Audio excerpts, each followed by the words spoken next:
Hello students, welcome to Chemistry Guide. இந்த வீடியோல நாம types of chemical reactions பார்க்கலாம். ஓகே வாங்க நம்ம வீடியோக்குள்ள போலாம். Types of chemical reactions. First என்ன கொடுத்திருக்காங்க அப்படினா combination reactions. Combination reaction. Combination reaction என்னது? Combinationனால தெரியும். ஒண்ணையும் கம்பைன் பண்ணும்போது கிடைக்கக்கூடியது இன்னொரு ப்ராடக்ட். அப்போ ஒரு reactant CaO plus O2 CaO plus carbon dioxide gives CaCO3. Just CaO ங்கிறது quick line.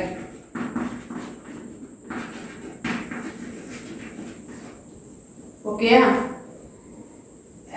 இதிலே இது ஒரு காம்பினேஷன் ரியாக்ஷன்.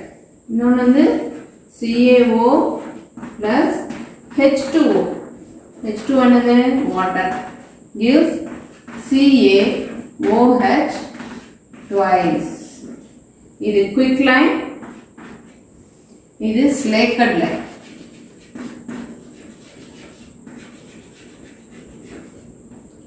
Slaked line. ஓகேயா? இது CaOH. Just ரெண்டையும் கம்பைன் பண்ணா கிடைக்கக்கூடியது மூணாவது ப்ராடக்ட். இது ரெண்டையும் கம்பைன் பண்றா கிடைக்கக்கூடியது ஒரு ப்ராடக்ட். அவ்வளோ ஜஸ்ட் கம்பைன் ஆகி காமி. இதுக்கு நிறைய எக்ஸாம்பிள்ஸ் இருக்கலாம். நம்ம ஏற்கனவே நம்ம மெக்னீஷியம் பேர்ன் பண்ண ஒரு எக்ஸாம்பிள் பார்த்தோம் இல்லையா? Magnesium plus oxygen gives 2Mg plus O2 gives 2MgO. இது என்னது? இது ஒரு காம்பினேஷன் ரியாக்ஷன். ஸோ காம்பினேஷன் ரியாக்ஷன்ஸுக்கு நிறைய நம்ம எக்ஸாம்பிள் பார்த்துக்கலாம். Two or more reactants form a product, combined to form a product. It is called a combination reaction. இவ்வளவுதான். இதுக்கு நிறைய எக்ஸாம்பிள்ஸ் சொல்லலாம். இன்னும் 2-3 எக்ஸாம்பிள்ஸ் உங்க புக்ல கொடுத்திருக்காங்க, அதை நம்ம பார்க்கலாம். இப்போ இதுலயே அவங்க என்ன சொல்றாங்க? காம்பினேஷன் ரியாக்ஷன் நடக்கும்போது sometimes there will be an evolution of heat. Heat liberate ஆகும். சில ரியாக்ஷன்ஸ்ல பாத்தீங்கன்னா ரியாக்ஷன் நடந்துட்டு இருக்கும்போது பாத்தீங்கன்னா தொட்டு பாத்தீங்கன்னா பயங்கர ஹீட்டா இருக்கும். அந்த மாதிரி ஹீட் எவால்வ் ஆகக்கூடிய ரியாக்ஷன்ஸ் எல்லாம் கால்டு. இப்போ நம்ம எக்ஸோதெர்மிக் ரியாக்ஷனுக்கு ஒரு எக்ஸாம்பிள், பெஸ்ட் எக்ஸாம்பிள் இருக்குன்னா நம்மளோட ரெஸ்பிரேஷன் ரியாக்ஷன் இருக்கு இல்லையா? அதை நம்ம எடுத்துக்கலாம். எப்படி நம்ம ரெஸ்பிரேஷன் ரியாக்ஷன் அப்படின்னா டைஜஸ்ட் ஆனோன்னா நம்ம பாடியில் குளுக்கோஸ், பிளட்ல குளுக்கோஸ் ஏறும். இந்த பிளட்ல குளுக்கோஸ் என்னது? C6H12O6. இந்த C6H12O6 பிளட்ல இருக்கக்கூடிய ஆக்சிஜனோட கலக்கும். நம்ம ரெஸ்பிரேட் பண்ணி உள்ள இன்ஹேல் பண்ணி எடுக்கக்கூடிய ஆக்சிஜனோட இந்த போய் இந்த குளுக்கோஸ் சேரும்போது என்ன ரியாக்ஷன் நடக்குதுன்னா எக்ஸோதெர்மிக் ரியாக்ஷன் நடக்குது. எப்படின்னா 6CO2 plus 6H2O டிகம்போஸ் ஆகுது. ரியாக்ஷன் நடந்துட்டு பிளஸ் எனர்ஜி. இந்த எனர்ஜி தான் என்னது? Heat energy. என்ன எனர்ஜி? Heat energy. அதனால தான் நம்ம பாடி ஹீட்டா இருக்குது. நம்ம பாடி ஹீட்டா இருக்கணும். பாடி ஜில்லுன்னு ஆயிடுச்சுன்னா என்னது? அது டெட் பாடி. எப்பயுமே நம்ம பாடி ஹீட்டா இருக்கணும். அந்த ஹீட் எங்கிருந்து வருது? By respiration and it is an exothermic reaction. ஓகேயா? ஸோ இதுதான் காம்பினேஷன் ரியாக்ஷன்ஸ் வரைக்கும் நம்ம பார்த்துருக்கோம். அடுத்தது நம்ம என்ன பார்க்க போறோம்னா டீகம்போசிஷன் ரியாக்ஷன் பார்க்க போறோம். இப்போ டீகம்போசிஷன் ரியாக்ஷன் பார்க்க போறோம். ஓகேயா?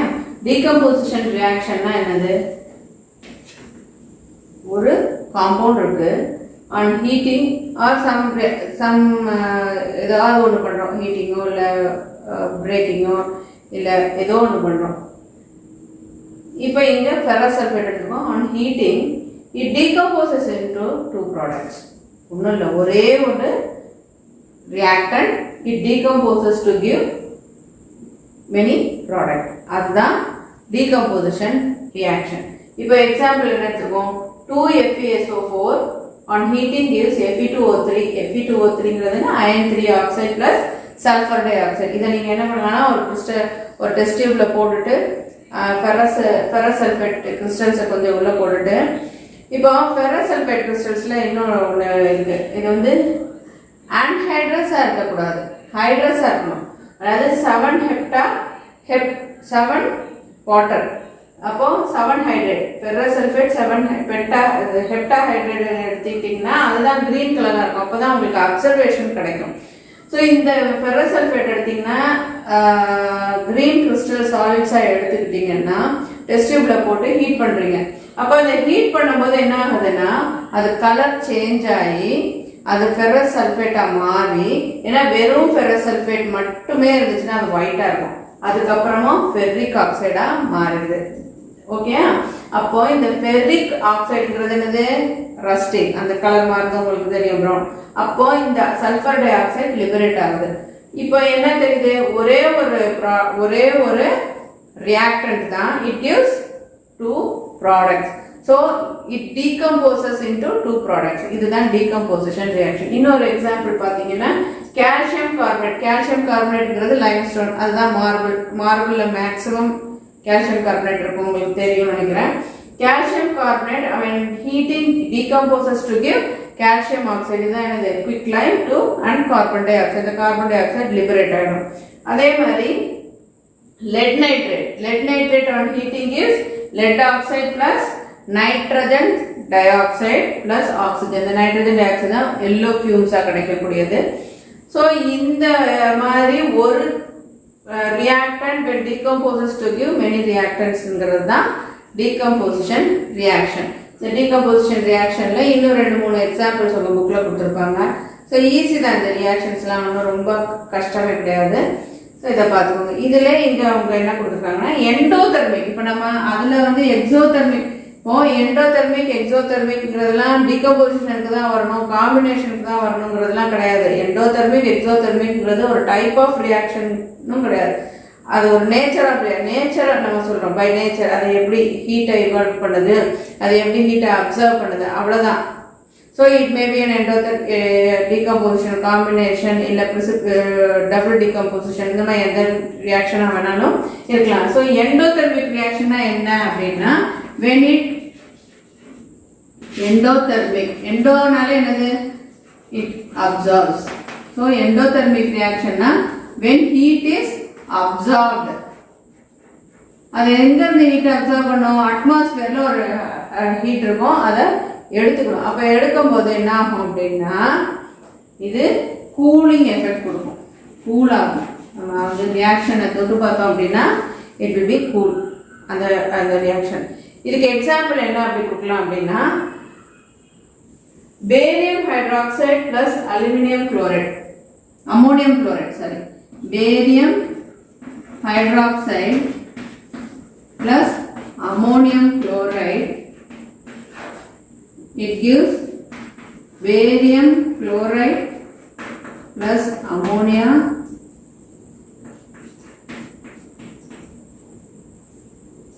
plus water.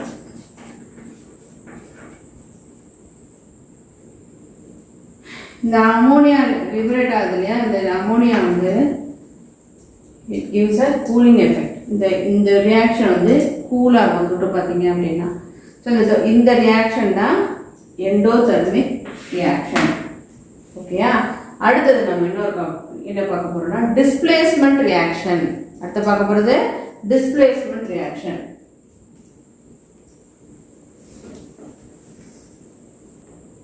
இப்போ நம்ம டிஸ்பிளேஸ்மெண்ட் ரியாக்ஷன் பார்க்க போறோம். இதுக்கு முன்னாடி டீகம்போசிஷன் ரியாக்ஷன் பார்த்தோம் இல்லையா, இப்போ டிஸ்பிளேஸ்மெண்ட் ரியாக்ஷன் பார்க்க போறோம். இதுக்கு ஒரு எக்ஸாம்பிள் எப்படின்னா நீங்கள் காப்பர் சல்ஃபேட் சொல்யூஷன் உங்களுக்கு தெரியும், ஒரு பேர் கிரீனிஷ் ப்ளூ கலரில் இருக்கும். அந்த காப்பர் சல்ஃபேட் சொல்யூஷனை ஒரு கண்டெய்னரில் எடுத்துக்கிறீங்க. அதில் நெயில்ஸ், அயன் நெயில்ஸை உள்ளே போட்டிங்கன்னா ஃபஸ்ட்டு அயன் நெயில்ஸ் எப்படி இருக்கும்? பழப்பழன்னு இருக்கும். அதை நீங்கள் உள்ளே போடுறீங்க. உள்ளே போட்டோன்னா கொஞ்சம் நேரம் கழித்து பார்த்தீங்க அப்படின்னா இந்த அயன் நெயில்ஸ் அப்படி லைட்டாக டான் ஆக ஆரம்பிச்சிடும், ப்ரௌன் கலர்லாம் ஆரம்பிச்சிடும். அதே மாதிரி இந்த கலர் இருக்கு இல்லையா, அந்த கலரும் ஃபேட் ஆக ஆரம்பிக்கும். அப்போ இங்கே என்னமோ ரியாக்ஷன் நடந்திருக்கு. என்ன reaction நடந்திருக்குன்னா when iron combines with copper sulfate it gives ferrous sulfate plus copper. அப்போ இங்கே என்ன நடந்திருக்கு? இந்த சல்ஃபேட் வருது, பட் இங்கே காப்பர் இருக்கு, இங்கே அயன் இருக்கு.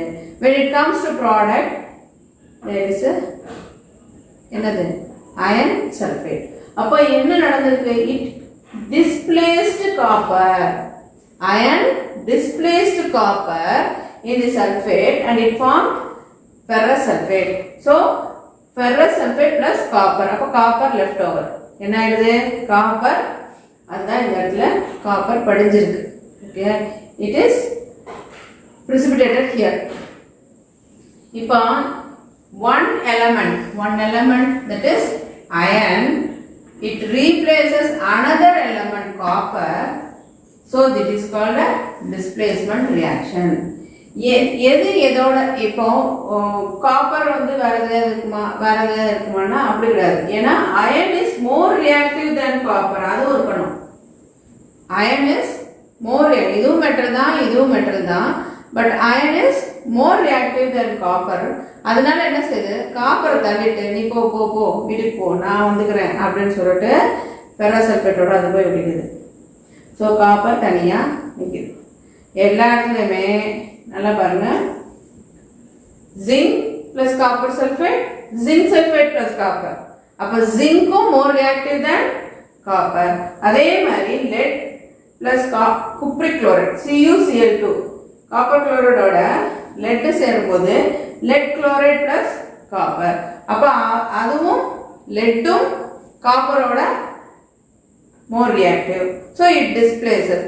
எந்த ஒரு எலமெண்ட் இன்னொரு எலமெண்ட்டை விட ஹைலி ரியாக்டிவாக இருக்கோ அந்த எலமெண்ட் அதை டிஸ்பிளேஸ் பண்ணி விட்டுரும், ரீப்ளேஸ் பண்ணிட்டு அது ஃபார்ம் ஆகிடும். அப்போ இங்க இடத்துல ஒரு எலிமெண்ட் இன்னொரு எலிமெண்ட்டை டிஸ்பிளேஸ் பண்ணுது. அதுதான் முக்கியம். One element displaces and replaces another element. இதுதான் முக்கியமான வேர்ட். க்ளூ வேர்ட் வந்து என்னது? one element replaces another element in a compound. இந்த காம்பவுண்ட்ல இந்த எலிமெண்ட் ஃப்ரீயா இருக்கக்கூடிய எலிமெண்ட் இந்த எலிமெண்ட்டை ரீப்ளேஸ் பண்ணும்போது another element ப்ராடக்ட் ஃபார்ம் ஆகிறது தான் displacement reaction. ஓகேயா? இதுல நல்லா புரிஞ்சுக்கணும். Element another element forms a compound. இதுல இன்னொன்னு இருக்கு. என்ன இருக்குன்னா டபுள் டிஸ்பிளேஸ்மென்ட் ரியாக்ஷன். ஓகே, அடுத்து நம்ம டபுள் டிஸ்பிளேஸ்மென்ட் ரியாக்ஷன் பார்ப்போம். இப்போ நம்ம டபுள் டிஸ்பிளேஸ்மென்ட் ரியாக்ஷன் பார்ப்போம். டபுள் டிஸ்பிளேஸ்மென்ட் ரியாக்ஷன்னா என்னது? இங்க ஒரு ஃபர்ஸ்ட் எக்ஸாம்பிள் பார்க்கறோம்.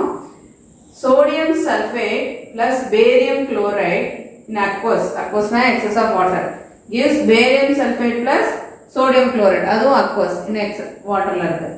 so sodium sulfate நல்லா பாருங்க, sodium sulfate இங்க என்ன இருக்கு? இந்த sodium sulfate இங்க அப்படியே என்னவா இருக்கு?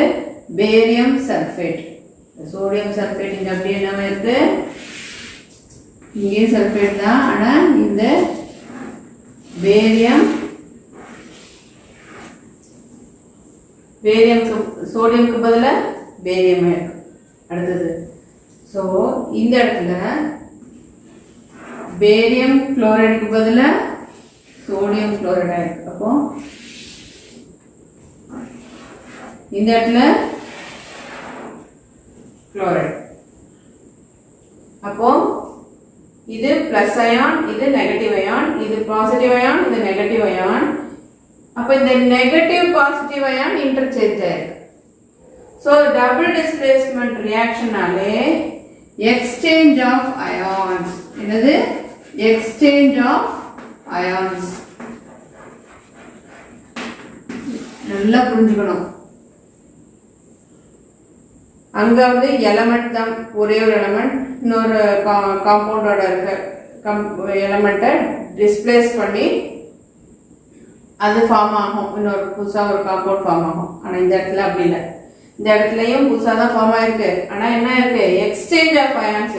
இது இங்கே சோடியம் சல்ஃபேட்டா இருக்கிறது இங்கே பேரியம் சல்ஃபேட் ஆயிடுச்சு, இங்கே பேரியம் குளோரைடா இருக்கிறது இங்கே சோடியம் குளோரைடா இருக்கு. அவ்வளோதான், அப்படி மாற்றிட்டாங்க, இன்டர்சேஞ்ச் பண்ணிட்டாங்க. So this is called double displacement reaction. அடுத்தது அதில் இன்னொரு எக்ஸாம்பிள் ஒன்று பார்க்குறோம். என்னது? Let nitrate plus potassium iodide. இது lead nitrate என்னாச்சு? இந்த lead nitrate அப்படியே போகுது, lead இங்க போயிடுச்சு. இந்த lead nitrateக்கு இந்த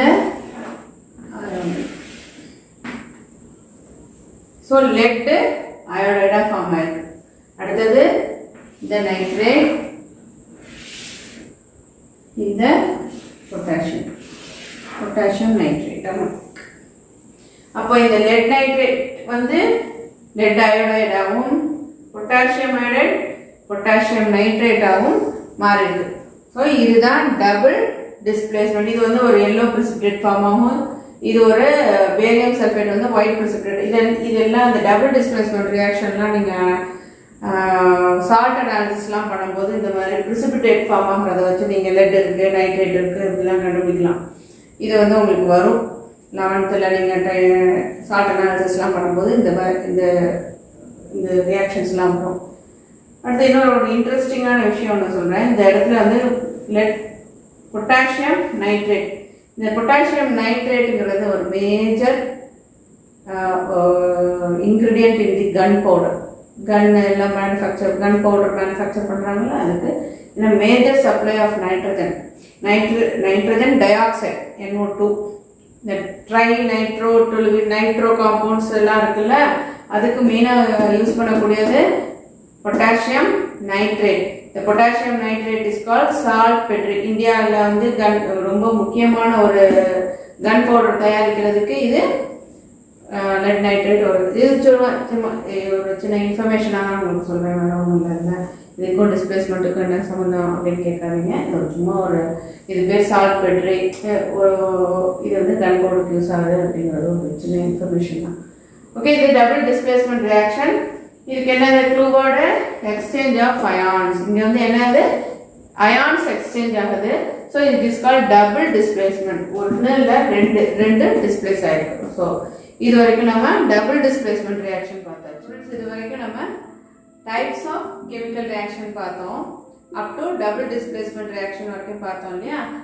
நெக்ஸ்ட் வீடியோவில் நம்ம ஆக்சிடேஷன் அண்ட் ரிடக்ஷன் ரியாக்ஷன்ஸ் எலாபரேட்டாக பார்க்கலாம். தேங்க்யூ ஸ்டூடெண்ட்ஸ், தேங்க்யூ ஃபார் வாட்சிங்.